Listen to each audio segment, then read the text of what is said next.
semuanya hadir di kelas ini untuk mengikuti kegiatan rekoleksi kami. Nah, sebelum memulai kegiatan, izinkan kami memperkenalkan diri kami terlebih dahulu, dimulai dari abangnya sebelah sini. Perkenalkan, nama saya Setrio. Saya berasal dari Lawi, semester 5, PKK 5. Perkenalkan, nama saya Dona Vila, biasa dipanggil Dona. Saya berasal dari Kecamatan Senggoledo, Kabupaten Bungkayang. Perkenalkan, nama saya Valeria Natalia, biasa dipanggil Lia. Saya berasal dari Kabupaten Batam. Perkenalkan, nama saya Melisa Alexi, saya berasal dari Kabupaten Sintang. Perkenalkan, nama Kak Julian di sini bisa dipanggil Cindy. Saya dari Langka. Oke, baik. Jadi sebelum mulai kegiatan kita, kamu semuanya bangkit berdiri. Kita mau nyanyi. Kasih Yesus, indah indah oh indah, kasih Yesus, indah indah oh indah, lebih indah dari pelangi, lebih indah dari bintang di langit, lebih indah dari bunga di taman, oh Yesusku. Baiklah, sebelum kita mulai kegiatan kita pada hari ini, kita silakan hanya untuk berdoa. Hening sejenak. Kita tanda kemenangan Kristus dalam nama Bapa dan Putra dan Roh Kudus. Amin. Terima kasih Bapak, selamat siang. Kami mengucap syukur kepadamu untuk hari ini, karena kami semua diberi kesempatan untuk berkumpul di tempat ini untuk melaksanakan kegiatan rekoleksi kami. Kami mohon ya Bapak, kiranya penyertaan-Mu untuk kami semua yang berada di ruangan ini, agar kiranya pelaksanaan rekoleksi ini bisa kami ikuti dengan baik dan seluruh hidup. Dan apapun yang kami dapatkan pada hari ini ya Bapak, biarlah semuanya menjadi bekal dan ilmu untuk kami ke depannya, agar kiranya bisa kami terapkan dalam kehidupan kami masing-masing. Bapak, doa yang tidak sempurna ini kami serahkan kepadamu demi Kristus Tuhan perantara kami. Amin. Nama Bapa dan Putra dan Roh Kudus. Amin. Oke, silakan dulu. Saya ulangi temanya, cinta dan iman sebagai pilar masa depan terbaikku, dengan judul Cinta, Iman, dan Masa Depan. Nah, di sini kami akan memaparkan penjelasan terkait apa itu cinta, iman, dan masa depan. Baik, yang pertama, sebelumnya di sini khusus untuk yang semester 1, apakah sudah pernah mengikuti kegiatan rekoleksi? Sudah. Oke, jadi saya akan menjelaskan apa itu rekoleksi. Nah, secara umum, rekoleksi adalah sebuah kegiatan rohani yang bertujuan untuk merenungkan, memperbarui, dan memperdalam hubungan seseorang dengan Allah. Kata rekoleksi berasal dari bahasa Latin recollectio, yang berarti mengumpulkan kembali atau merenungkan kembali. Nah, di sini dalam konteks iman Katolik, rekoleksi adalah waktu khusus untuk berhenti sejenak dari kesibukan duniawi, masuk ke dalam keheningan, dan mengarahkan hati serta pikiran kepada Tuhan. Selanjutnya, tujuan rekoleksi. Nah, di sini ada 5 tujuan dari kegiatan rekoleksi, yaitu yang pertama membina iman, yang kedua menciptakan ketenangan, yang ketiga refleksi pribadi, yang keempat membangun kesadaran diri, dan yang kelima persiapan spiritual. Oke, selanjutnya materi apa itu cinta akan disampaikan oleh Kak Valeria. Apa itu cinta? Di sini, cinta dalam iman Katolik tidak hanya sekedar perasaan atau emosi, tetapi sebuah keputusan dan tindakan yang berakar dari kasih Allah. Cinta sejati adalah kasih yang memberi tanpa pamrih dan rela berkorban. Santo Thomas Aquinas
konsep iman ini melampaui logika kita. Karena pada dasarnya iman adalah dari segala harapan dan bukti nyata dari hal-hal spiritual yang tidak kasat mata, seperti keyakinan bahwa rencana Tuhan itu baik meskipun kita tidak dapat melihat dan keluar dari masalah yang ada di hadapan kita. Dengan kata lain, iman ini adalah kacamata rohani yang memungkinkan kita melihat tangan Tuhan bekerja di balik layar kehidupan kita, mengubah diri kita menjadi sosok yang jauh dan penuh kasih dan layak dipercaya, memampukan kita untuk berani melangkah maju di tengah kehidupan kita yang tidak pasti ini. Ini merupakan tanggapan bebas manusia terhadap wahyu Allah. Iman bekerja dalam kasih, fides reformata. Doktrin Katolik menekankan bahwa iman yang sejati harus diwujudkan dalam perbuatan kasih, sebagaimana diajarkan dalam surat Yakobus, sebab seperti tubuh tanpa roh adalah mati, demikianlah juga iman tanpa perbuatan adalah mati. Nah, dalam doktrin gereja Katolik ini, iman jauh melampaui sekadar menyetujui keberadaan Allah dalam hidup kita. Iman adalah tanggapan bebas diri kita terhadap personal manusia dengan apa itu wahyu Allah. Sebuah penyerahan diri kita secara total adalah konsekuensi bahwa kita mampu hidup dalam iman dan percaya kepada Kristus. Sebagaimana yang ditegaskan dalam surat Yakobus ini, bahwa iman tanpa perbuatan adalah mati, seperti tubuh tanpa roh. Bagi kita ini berarti iman bukan hanya janji di dalam hati, tetapi sebuah gaya hidup yang tercermin dalam tingkah laku dan perbuatan kita, dan ingin membantu sesama dan mengasihi tanpa pamrih. Jadi iman dalam Katolik adalah paket lengkap, percaya sepenuh hati kepada Tuhan sekaligus aktif mewujudkannya dalam kehidupan kita sehari-hari.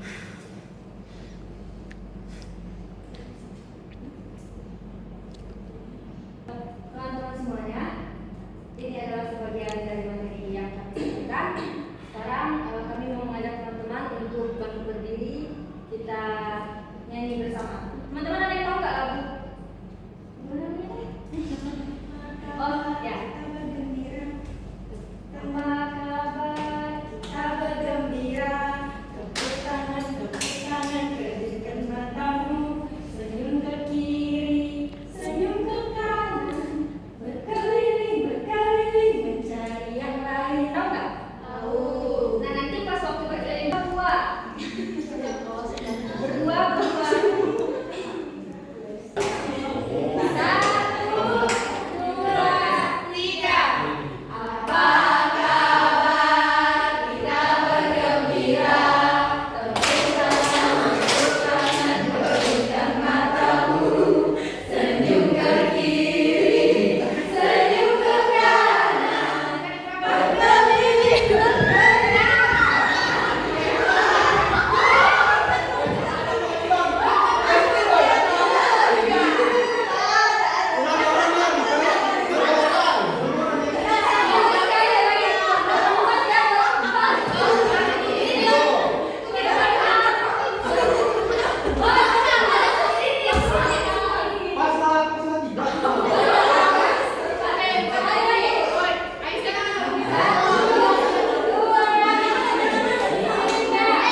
jadi O.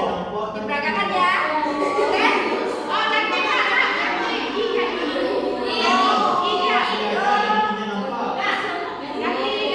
Oke, ganti.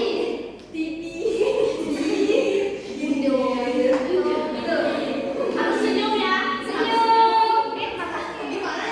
Ya.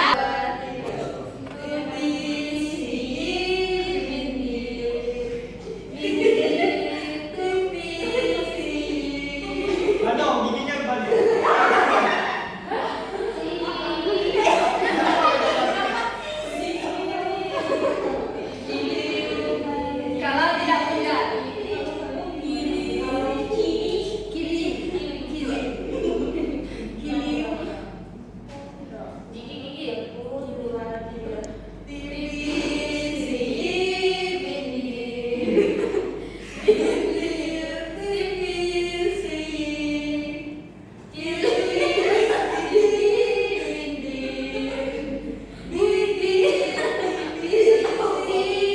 Oke.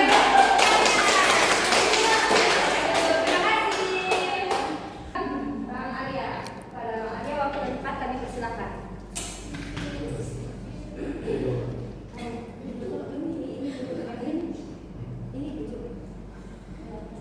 Nah, di sini kita akan membahas tentang apa itu masa depan.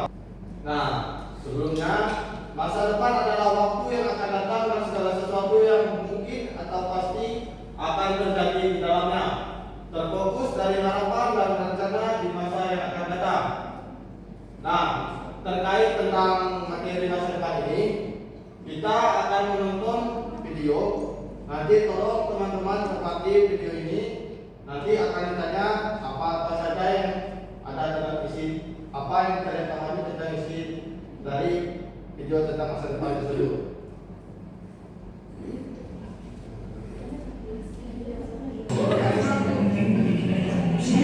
Sehingga mulai pendidikan untuk bedanya dia udah dibacanya terus dalam baginya pendidikan belajar merupakan seluruh proses kegiatan inti. Belajar adalah proses orang yang mencoba untuk mendapatkan perubahan perilaku secara keseluruhan sebagai hasil dari pengalaman hidup diri itu sendiri dalam interaksi dengan lingkungan. Namun tidak dengan siswa yang satu ini.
Memangnya semalam kamu belajar? Ya, belajar. Yakin? Coba kamu katakan dulu. Semalam aku whatsappan, terus main game, dan nonton. Termasuk dalam hal belajar. Karena sukses tidak akan diberikan begitu saja kepada orang yang malas. Sukses itu harus diperjuangkan. Memperjuangkannya dengan cara menciptakan kondisi belajar yang baik, mengatur waktu belajar dengan tepat, serta menyelesaikan segala tugas-tugas dan pekerjaan dengan cepat. Karena belajar memperluas wawasan tentang ilmu pengetahuan. Seperti yang dikatakan oleh Mahatma Gandhi, hiduplah seolah engkau mati besok, belajarlah seolah engkau hidup selamanya. Umur seseorang tak ada yang tahu, namun terus belajar adalah kewajiban. Karena sukses kamu, ya tergantung usahamu.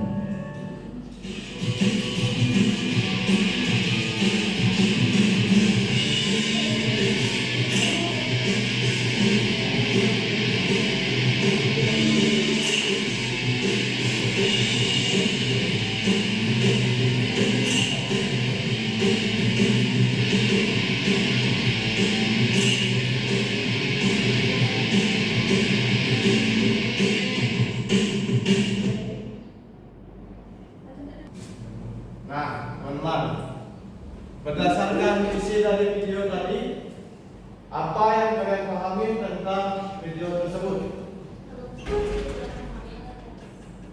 Nah, ada lagi. Dalam menuju masa depan tidak akan tercapai jika dalam prosesnya maka tidak belajar. Nah, ada lagi. Kalau kita ingin mencapai sesuatu, kita harus berusaha, karena kalau kita malas, kita tidak akan mendapatkan apa yang kita inginkan. Ya, ini kan. Udah, itu. Nah, lagi nggak?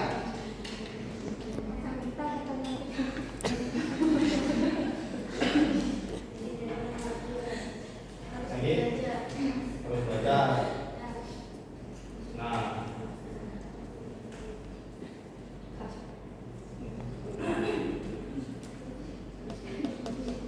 Nah, teman-teman, bagaimana kita mewujudkan masa depan? Dari diri kalian masing-masing. Salah satunya, salah satunya itu. Belajar, usaha, pendidikan, dan berdoa. Nah, ini abang ada pertanyaan buat kalian. Kalian pergi dari kampung, tujuannya ke Stakat ini untuk apa? Kuliah untuk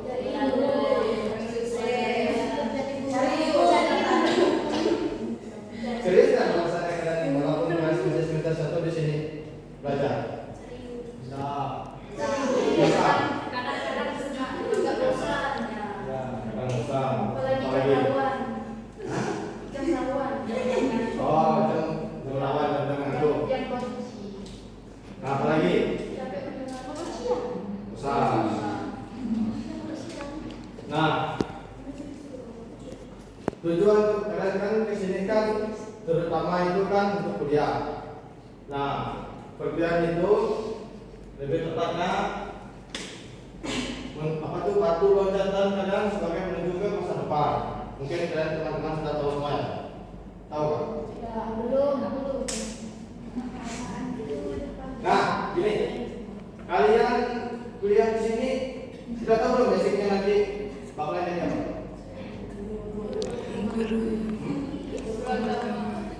Beragama. Ada yang berani lain sini? Dari mereka?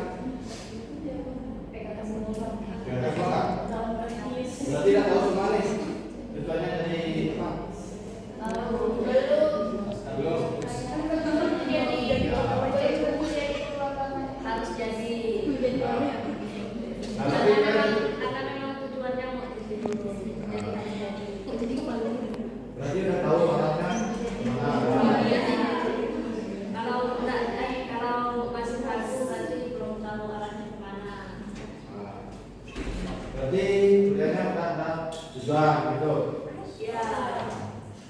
Nah, itulah masa depan kalian. Ya, karena kalian misalnya dari kampung kuliah ke Stakat itu untuk Sisi lain. boleh. Nah, pacaran boleh. Tapi ada batasnya kan?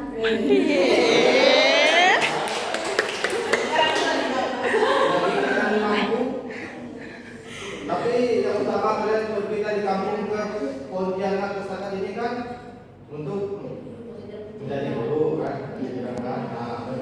pendidikan, dan lebih tepatnya untuk menjadi seorang aktivis. Nah, berarti udah tahu kan berarti maksud kita apa kan?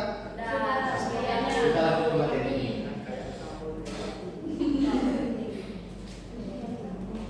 Kembali ke materi tentang masa depan. Ini kesakan ini untuk apa?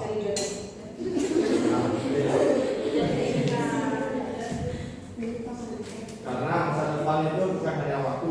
Ini apa? Nah, dengan iman kita dapat menyongsongnya dengan keyakinan, harapan dan ketenangan. Bukan rasa takut. Iman memimpin kita untuk hidup sesuai kehendak Allah dan mewujudkan rencananya. Orang beriman menghadapi masa depan dengan percaya dan berserah kepada Allah, berani mengambil keputusan berdasarkan iman, serta hidup penuh harapan bahwa Allah mampu mengubah kesulitan menjadi berkat. Nah, tadi sudah tahu semua kan basicnya kalian sudah ditukarkan menjadi apa kan? Nah, yang selain dari guru dari apa? Nah, kalian nanti lulus dari setakat ini, silakan nanti kalian ikut misa akademika. Itu kita sebelum wisuda biasanya ada pemasukan atau pemberkatan kita sebagai katekis oleh uskup. Nah, makanya dari itu masa depan kita lebih spesialnya bisa di saat ini kita diberkati sebagai katekis dan guru. Maka dari itu semangat udah disakat.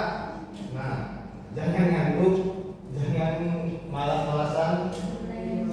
Walaupun nanti pasti ada balasnya, tapi jangan menjadi halangan kalian nanti malah mau berhenti di tengah jalan. Nah, setiap pengalaman itu menjadi pembelajaran untuk mempersiapkan masa depan. Nah, pengalaman hidup kalian menjadi pembelajaran untuk seminggu sekali. Biasanya kan? Setiap malam. Nah, kalau itu berarti kalian tugas kalian di kampung membantu para pemimpin-pemimpin gereja di kampung, karena kan apa tuh pengalaman kalian di sini dan bagi ke sana nanti, karena kita lulus dari sana ini yang seperti apa bilang tadi basicnya adalah sebagai seorang katekis dan guru agama kan. Nah, dan itu semua salah satu cara kita memberi kita tentang pengalaman hidup dan menjadikan pembelajaran untuk diri kita dan bagaimana kita bertanggung jawab dengan apa yang kita ambil. Tahu nggak apa arti yang tanggung jawab yang kita ambil? Apa? Harus siap selesai. Nah, siap nggak kira-kira sampai selesai di sana? Siap. Nah, orang-orang yang di sini ini nanti nih semoga lah masih bisa lihat itu sudah kan? Karena saya udah di tengah jalan ya. Iya. Nah, baik teman-teman, mungkin hanya itu saja penjelasan tentang masa depan ini. Karena masa depan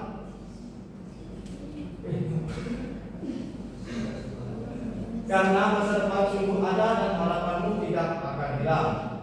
Dalam kitab Amsal bab 3 ayat 14. Nah, itu saja. Lanjut, kakak-kakak. Hanya sampai di sini. Jadi kita masuk di sesi tanya jawab. Kami persilakan jika ada yang ditanyakan. Bagi 3 orang penanya terlebih dahulu. Perkenalkan, saya Christopher Dino, saya dari Kampung.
depan yang cerah.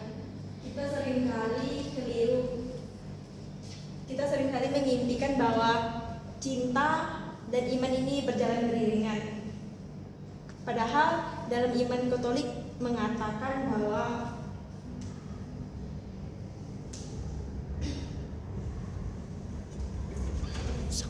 cinta dan iman yang kuat memang merupakan fondasi bagi kehidupan kita untuk menjalani kehidupan, tetapi tidak berarti bahwa hidup akan bebas dari tantangan maupun rintangan.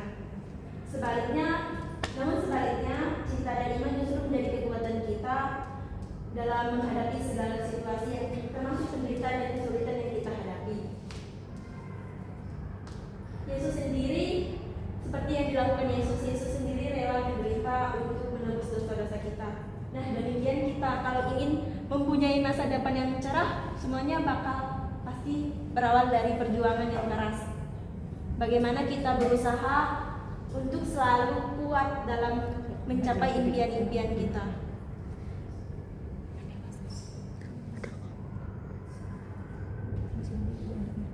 Maka dari itu,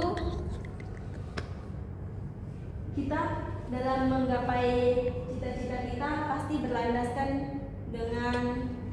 harus berlandaskan dengan kasih karunia Yesus. Dia rela mati, dia rela disalib untuk menebus dosa kita. Nah, dari peristiwa Yesus ini kita harus menjadikan teladan. Jangan hanya karena rintangan mungkin bagi kita itu sulit buat menghadapinya, tapi yakin dan percaya kalau kita mampu dan bisa menghadapi cobaan itu.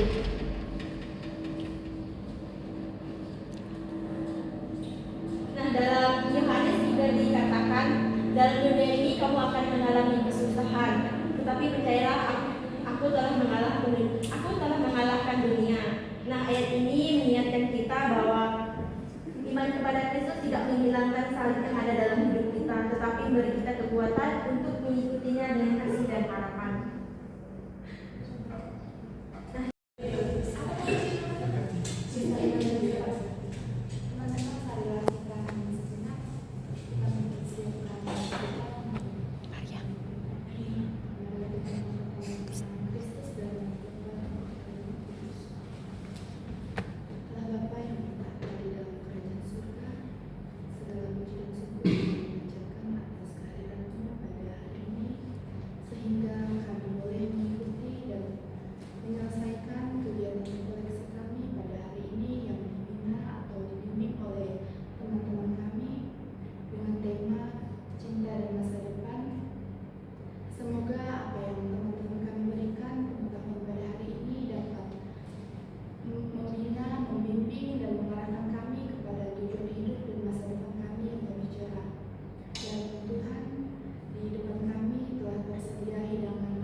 Dari sana berkumpul bersama dalam Yesus, melayani dan ikut kehendak dari Tuhan Allah Bapa kita. Janganlah kau takut jadi abdi Tuhan, wartakan kerajaannya, bersaksi pada dunia. Bangkitlah, bersaksilah, wartakan pada sesama agungnya kasih Tuhan. Gerakkan dan tumbuh, kebanggaan api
Pancasila,